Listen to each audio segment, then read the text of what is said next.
Tamil Nadu CM Vijay చివరగా నటించిన 'జననాయగన్' ఈరోజు తెలుగులో రిలీజ్ అయింది. ఈ సినిమా రివ్యూ ఎలా ఉందో ఇప్పుడు ఒకసారి చూద్దాం. దళపతి వెట్రి కొండాన్ కొన్ని కారణాల వల్ల జైలు జీవితం గడుపుతూ ఉంటాడు. అయితే తన తల్లిని చూడడానికి జైలు అధికారి దళపతికి ఒక అవకాశం ఇస్తాడు. కానీ ఆ కారణంగా అధికారిపై వేటు పడుతుంది. విషయం తెలుసుకున్న దళపతి ఆ అధికారి ఇంటికి వెళ్తాడు.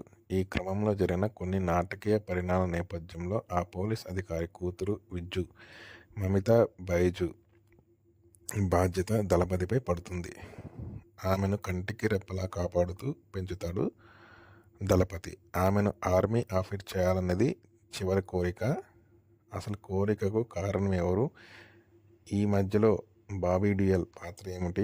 అతని టార్గెట్ ఏమిటి? మరోవైపు రాజకీయ నేత ప్రకాష్ రాజ్తో దళపతికి ఉన్న గతం ఏమిటి? చివరకు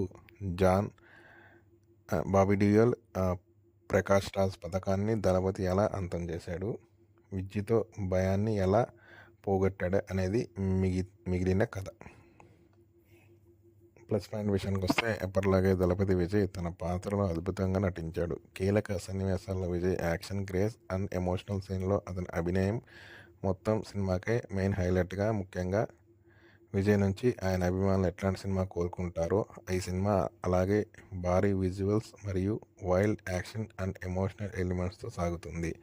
ఇంకా వాటికి తగ్గట్టుగానే తన పాత్రలో డిఫరెంట్ వేరియేషన్ చూపిస్తూ తన పవర్ఫుల్ పర్ఫార్మెన్స్తో దళపతి విజయ్ ప్రేక్షకుల్ని ఆకట్టుకున్నాడు.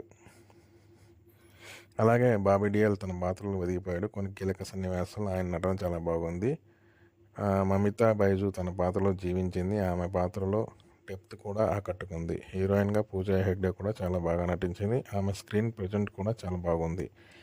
ఇతర కీలక పాత్రల్లో కనిపించిన ప్రకాష్ రాజ్, సునీల్ ఆకట్టుకున్నారు. అదేవిధంగా ప్రియమణితో పాటు మిగిలిన నటీనటులు కూడా ఆయా పాత్రలు తమ నటనతో మెప్పించారు.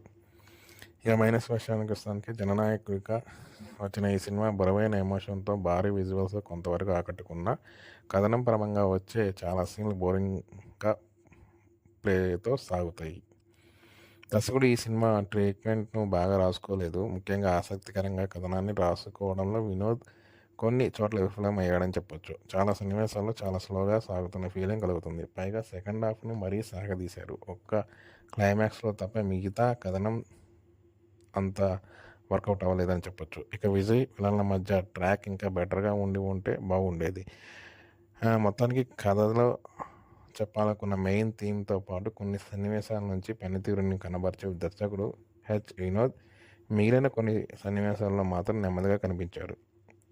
ఇంకా సాంకేతిక విభాగం విషయానికి వస్తే సినిమాటోగ్రఫీ చాలా బాగుంది. యాక్షన్ ఎలిమెంట్స్ చాలా బాగున్నాయి. ఎడిటింగ్ బాగుంది. సంగీత దర్శకుడు అనిరుద్ సమకూర్చిన పాటలు చాలా బాగున్నాయి. పిక్చరైజేషన్ బాగుంది. నేపథ్య సంగీతం బాగుంది. నిర్మాత వెంకట్ కె నారాయణ ఎక్కడ కాంప్రమైజ్ కాకుండా ఈ చిత్రాన్ని నిర్మించాడు. ఇంకా తీర్పు విషయానికి వస్తే జననాయకుడు సినిమా ఆకట్టుకోలేదనే చెప్పొచ్చు. ఓన్లీ ఫ్యాన్స్ వరకు ఈ సినిమా ఆకట్టుకుందని చెప్పొచ్చు. మిగతా అభిమానులకి ఈ సినిమా అంతలాగా ఎక్కకపోవచ్చు. ఇంక ఫస్ట్ హాఫ్ కంటే సెకండ్ హాఫ్ కొంచెం ల్యాగ్ ఉండడం వల్ల సినిమా అంత బాగా కనెక్ట్ అవ్వలేదు. మేము ఇచ్చే రేటింగ్ 2/5.